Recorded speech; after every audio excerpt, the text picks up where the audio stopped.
हरियाणा निकाय चुनाव की मतगणना आज थोड़ी ही देर में वोटों की गिनती शुरू हो जाएगी। टोटल टीवी पर सबसे बड़ी कवरेज, हर वार्ड के नतीजे सबसे पहले, सबसे तेज, कई दिग्गजों की किस्मत का होगा फैसला।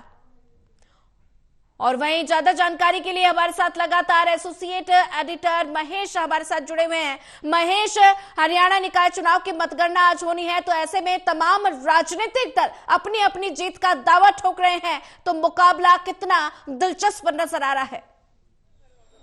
देखिए, मुझे लगता है कि जीत का दावा तो सिर्फ और सिर्फ भारतीय जनता पार्टी की तरफ से ही किया गया है। मेयर पद को लेकर तो किसी भी तरह का दावा यहाँ पर कांग्रेस पार्टी की तरफ से जीत को लेकर सामने नहीं रखा गया। भारतीय जनता पार्टी के लोग ही हैं जो चुनाव की शुरुआत के साथ ही पूरे चुनावी अभियान के दौरान भी और उसके बाद भी मतदान के दिन के बाद भी जो सबसे बड़ा दावा यहाँ पर भारतीय जनता पार्टी के नेताओं की तरफ से सामने रखा गया है, वो साफ ये कह रहा है कि हो सकता है कि उनकी जीत का जो आंकड़ा है वो 70,000 से भी ऊपर का हो। ये भारतीय जनता पार्टी के लोग लगातार दावा सामने रख रहे हैं। और यहां तक ये बात कही गई कि हो सकता है कि नगर निगम चुनाव में यानी निकाय चुनावों में सबसे बड़ी जीत जो है वो हिसार से भारतीय जनता पार्टी के खाते में जाए। ये दावा भारतीय जनता पार्टी के लोग लगातार सामने रख रहे थे। ये दावा कितना खरा है, कितनी इस दावे में हकीकत है, ये तमाम चीजें मुझे लगता है कि 12 बजे तक स्पष्ट हो जाएंगी। जिक्र कांग्रेस पार्टी का करूं तो चुनावी मुकाबले में कांग्रेस पार्टी ही सामने खड़ी थी, लेकिन यहाँ जीत का जो दावा है वो 1, 2 या अधिकतम 3 वार्डों पर कांग्रेस पार्टी के लोग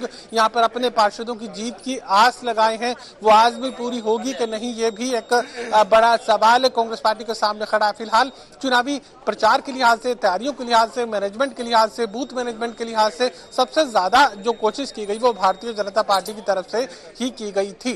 अब भारतीय जनता पार्टी यहाँ एक बेहतरीन परिणाम की उम्मीद यहाँ पर रखे हुए और चुनावी मुकाबले को जो दिलचस्प बनाने की बात है, मुझे लगता है कि ये चुनावी मुकाबला तो दिलचस्प भी नहीं है। हार और जीत अगर 60 और 70,000 से होती है तो चुनावी मुकाबला उसे कहना शायद जायज नहीं होगा। ये एक तरफा चुनाव जो है देखने को मिला था और मुझे लगता है कि 12 बजे तक जो चुनाव परिणाम है वो इस बात की पुष्टि भी कर देगा कि ये चुनाव एक तरफा ही था, क्योंकि चुनाव प्रचार अगर कोई कर रहा था तो भारतीय जनता पार्टी के नेता कार्यकर्ता कर रहे थे।